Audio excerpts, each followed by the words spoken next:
Hey, how's everybody doing? Sorry I took a couple days off. Saturday's Sabbath, and then yesterday I was sicker than a dog, so I didn't even do my regular recording for the Bible stuff. So, anyways, here we go. We got City of Bones, Chapter 3, Shadow Hunter.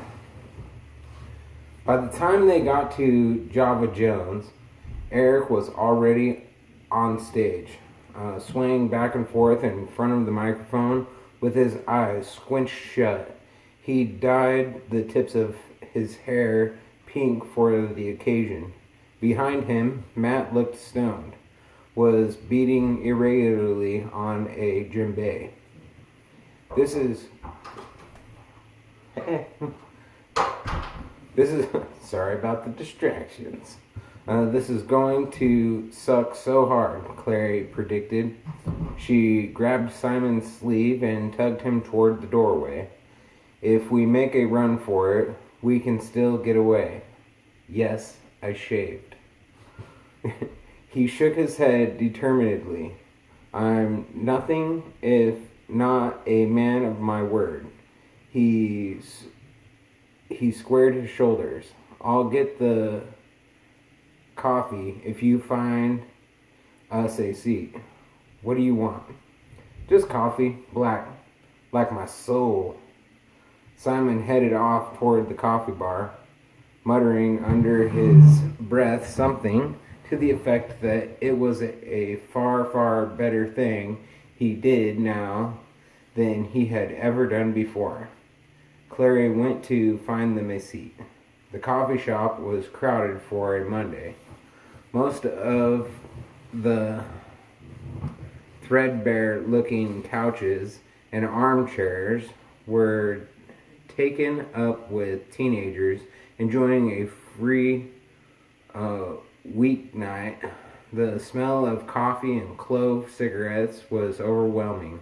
Finally, Clary found an unoccupied love seat in a darkened corner toward the back.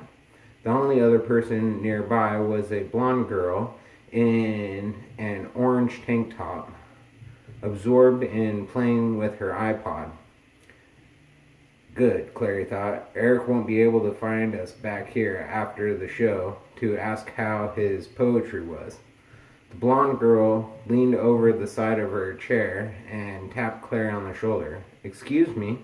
Clary looked up in surprise. Is that your boyfriend? The girl asked. Clary followed the line of the girl's gaze, already prepared to say no, I don't know him, when she realized the girl meant Simon. He was headed toward them, face scrunched up in concentration as he tried not to drop either of his styrofoam cups. Oh no, Clary said. He's a friend of mine. The girl beamed. He's cute. Does he have a girlfriend? Clary hesitated a second too long before replying, no. The girl looked surprised. Is he gay? Clary was spared responding to this by Simon's return. The blonde girl sat back hastily as he set the cups on the table and threw himself down next to Clary. I hate it when they run out of mugs. Those things are hot. He blew on his fingers and scowled. Clary tried to hide a smile as she watched him. Normally, she never thought about whether Simon was good-looking or not.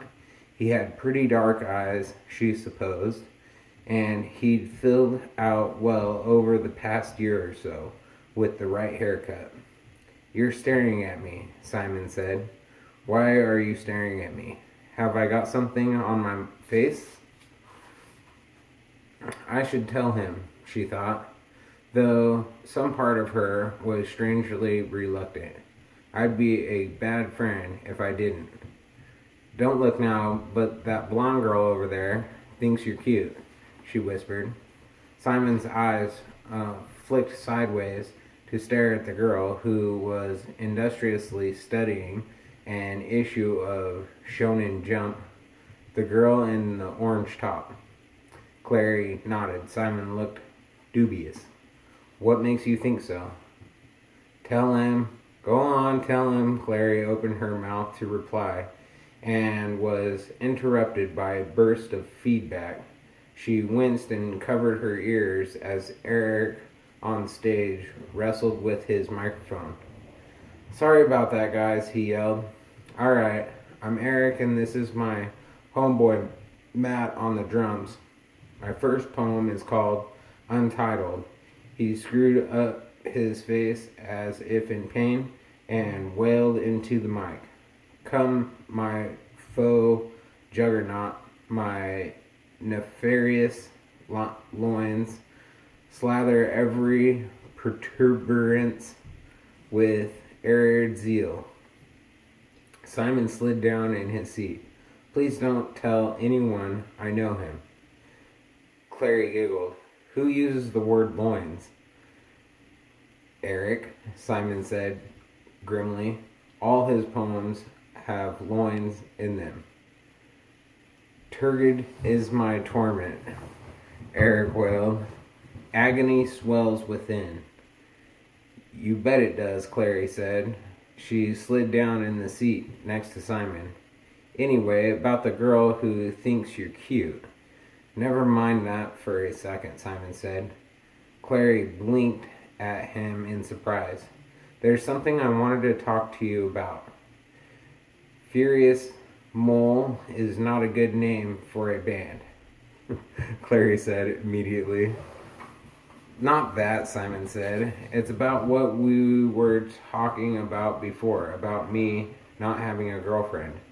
Oh, Clary lifted one shoulder in a shrug. Oh, I don't know. Ask Jada Jones out, she suggested, naming one of the few girls at St. Xavier's she actually liked. She's nice and she likes you. I don't want to ask Jada Jones out. Why not? Clary found herself seized with a sudden, unspecific resentment. You don't like smart girls? Still seeking a rockin' bod? Neither, said Simon, who seemed agitated. I don't want to ask her out because it wouldn't really be fair to her if I did. He trailed off. Clary leaned forward from the corner of her eye. She could see the blonde girl leaning forward too, plainly eavesdropping. Why not? Because I like someone else, Simon said. Okay, Simon looked faintly greenish, the way he had once when he'd broken his ankle playing soccer in the park and had to limp home on it. She wondered what on earth about liking someone could possibly have him wound up to such a pitch of anxiety. You're not gay, are you? Simon's greenish color deepened. If I were, I would dress better. So why is it then? Oh, so who is it then? Clary asked. She was about to add that if he were in love with Sheila Barberino, Eric would kick his ass. When she heard someone cough loudly behind her. It was a derisive sort of cough, the kind of noise someone might make who was trying not to laugh out loud. She turned around. Sitting on a faded green sofa a few feet away from her was Jace. He was wearing the same dark clothes he'd had on the night before in the club. His arms were bare and covered with faint white lines like old scars. His wrists bore wide metal cuffs. She could see the bone handle of a knife protruding from the left one. He was looking right at her. The side of his narrow mouth quirked in amusement. Worse than the feeling of being laughed at was Clary's absolute conviction that he hadn't been sitting there 5 minutes ago. What is it? Simon had followed her gaze, but it was obvious from the blank expression on his face that he couldn't see Jace. But I see you. She stared at Jace as she thought it, and he raised his left hand to wave at her. He got to his feet and began walking unhurriedly toward the door. Clary's lips parted in surprise. He was leaving, just like that. She felt Simon's hand on her arm. He was saying her name, asking her if something was wrong. She barely heard him. "I'll be right back," she heard herself say as she sprang off the couch, almost forgetting to set her coffee cup down. She reached toward the door, leaving Simon staring after her. Clary bust through the door, terrified that Jace would have vanished into the alley shadows like a ghost. But he was there, slouched against the wall. He had just taken something out of his pocket and was punching buttons on it. He looked up in surprise at the door of the coffee shop fell shut behind her. In the rapidly falling twilight, his hair looked coppery gold. "Your friend's poetry is terrible," he said. Clary blinked, caught momentarily off guard. "What?" "I said his poetry was terrible. It sounds like he ate a dictionary and started vomiting up words at random." "I don't care about Eric's poetry." Clary was furious. "I want to know why you are following me." "Who said I was following you?" "Nice try. And you were eavesdropping, too. Do you want to tell me what this is about, or should I just call the police?" "And tell them what?" Jay said witheringly. "That invisible people are bothering you? Trust me, little girl, the police aren't going to arrest anyone they can't see. I told you before, my name is not little girl," she said through her teeth. "It's Clary." "I know," he said. "Pretty name, like the herb, Clary Sage. In the old days, people thought eating the seeds would let you see the fair folk. Did you know that?" "I have no idea what you're talking about." "You don't know much, do you?" he said. There was a lazy contempt in his gold eyes. "You seem to be mundane, like any other mundane, yet you can see me. It's a conundrum." "What's a mundane?" "Someone of the human world. Someone like you." "But you're human," Clary said. "I am," he said, "but I'm not like you." There was no defensiveness in his tone. He sounded like he didn't care if she believed him or not. "You think you're better? That's why you were laughing at us." "I was laughing at you because declaration of love amused me, especially when unrequited," he said. "And because your Simon is one of the most mundane mundanes I've ever encountered, and because Hodge thought you might be dangerous, but if you are, you certainly don't know it." "I'm dangerous?" Clary echoed in astonishment. "I saw you kill someone last night. I saw you drive a knife up under his ribs, and I saw him slash at you with fingers like razor blades. I saw you cut and bleeding, and now you look as if nothing ever touched you." "I may be a killer," Jay said, "but I know what I am. Can you say the same?" "I'm an ordinary human being, just like you said." "Who's Hodge?" "My tutor, and I wouldn't be so quick to brand myself as ordinary if I were you." He leaned forward. "Let me see your right hand." "My right hand?" Clary echoed. He nodded. "If I show you my hand, will you leave me alone?" "Certainly." His voice was edged with amusement. She held out her right hand grudgingly. It looked pale in the half-light spilling from the windows, the knuckles dotted with a light dusting of freckles. Somehow she felt as exposed as if she were pulling up her skirt and showing him her naked chest. He took her hand in his and turned it over. Nothing. He sounded almost disappointed. You're not left-handed, are you? No. Why? He released her hand with a shrug. All shadow hunter children get marked with the voyance rune on their right hands, or left if they're left-handed like I am. When they're still young, it's a permanent rune that helps us see the magical world. He showed her the back of his left hand. It looked perfectly normal to her. I don't see anything, she said. Let your mind relax, she suggested. Wait for it to come to you, like waiting for something to rise to the surface of water. You're crazy, but she relaxed, gazing at his hand, seeing the tiny lines across the knuckles, the long joints of the fingers. It jumped out at her suddenly, flashing like a don't walk sign, a black design like an eye across the back of his hand.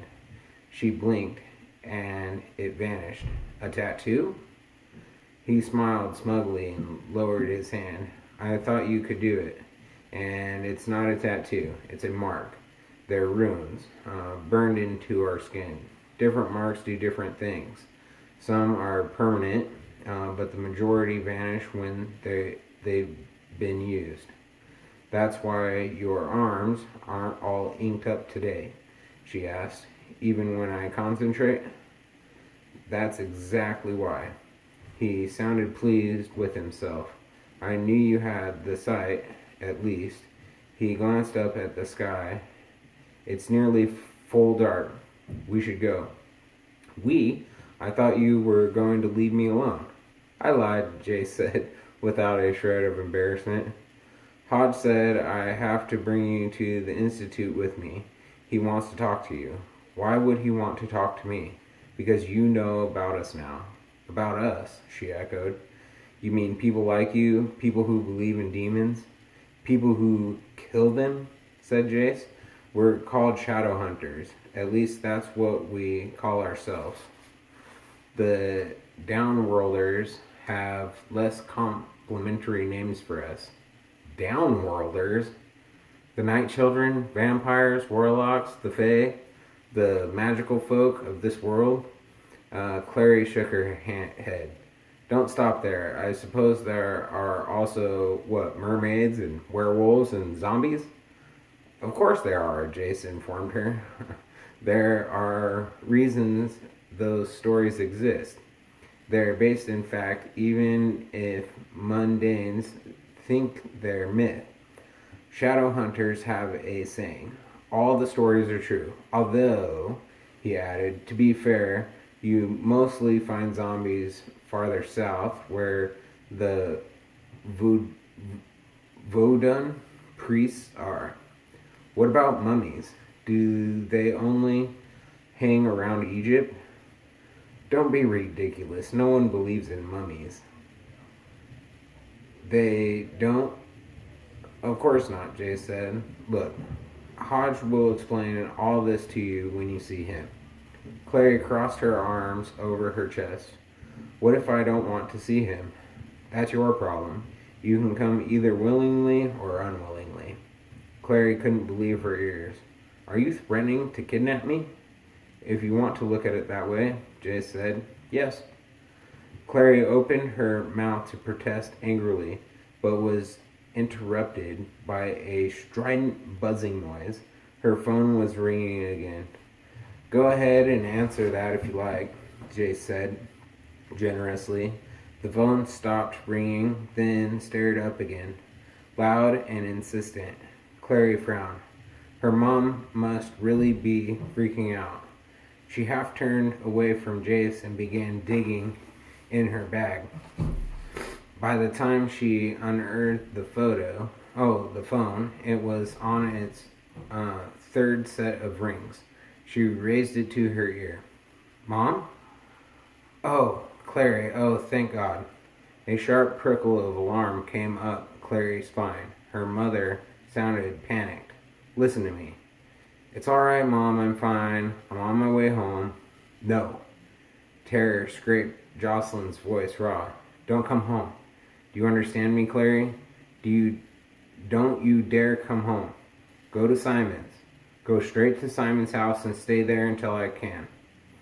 A noise in the background interrupted her, the sound of something falling, shattering, something heavy, striking the floor. Mom, Clary shouted in the phone. Mom, are you there? Are you all right? Oops. A loud buzzing noise came from the phone. Clary's mother's voice cut through the static. Just promise me you won't come home. Go to Simon's and call Luke. Tell him that he's found me. Her words were drowned out by a heavy crash like splintering wood. Who's found you, Mom? Did you call the police? Did you? Her frantic question was cut off by a noise Clary would never forget. A harsh, slithering noise, followed by a thump. Clary heard her mother draw in a sharp breath before speaking, her voice eerily calm. I love you, Clary. The phone went dead. Mom! Clary shrieked into the phone. Mom, are you there? Call ended, the screen said. But why would her mother have hung up like that? Clary, Jace said. It was the first time she'd ever heard him say her name. What's going on? Clary ignored him. Feverishly, she hit the button that dialed her home number. There was no answer except a double-tone, busy signal. Clary's hands had begun to shake uncontrollably. When she tried to redial, the phone slipped out of her shaking grasp and hit the pavement hard. She dropped to her knees to retrieve it, but it was dead, a long crack visible across the front. Damn it! Almost in tears, she threw the phone down. Stop that, Jace hauled her to her feet, his hand gripping her wrist. Has something happened? Give me your phone, Clary said, grabbing the black metal oblong out of his shirt pocket. I have to. It's not a phone, Jace said, making no move to get it back. It's a sensor. You won't be able to use it. But I need to call the police. Tell me what happened first. She tried to yank her wrist back, but his grip was incredibly strong. I can't help you. Oh, I can help you. Rage flooded through Clary, a hot tide through her veins. Without even thinking about it, she struck out at his face, her nails raking his cheek. He jerked back in surprise, tearing herself free. Clary ran toward the lights of 7th Avenue. When she reached the street, she spun around, half expecting to see Jace at her heels. But the alley was empty. For a moment, she stared uncertainly into the shadows. Nothing moved inside them. She spun on her heel and ran for home. Oh boy.